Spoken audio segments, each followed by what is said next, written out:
لو رحت مرة تزور المتحف المصري بالقاهرة أو أي متاحف مصرية تانية، أنا عاوزك وأنت بتتمشى كده جوه المتحف تبص على تماثيل الأفراد وتشوف جمال ودقة فن النحت المصري في إبداع هذه التماثيل.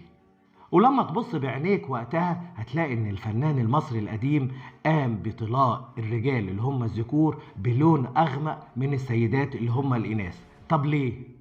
علماء المصريات بقى أكدوا وقالوا إن ده بسبب إن الراجل المصري القديم كان بيشتغل تحت أشعة الشمس الأعمال الشاقة وفي الهواء الطلق، على عكس السيدات اللي هي المرأة اللي بتشتغل في المنزل في أعمال خفيفة. وعشان كده هنلاقي تماثيل النساء أفتح في اللون من تماثيل الرجال. وطبعا ده تقدر تشوفه بوضوح في تمثالي راحتب ونفرت، وكمان تمثال القزم سنوب وعيلته.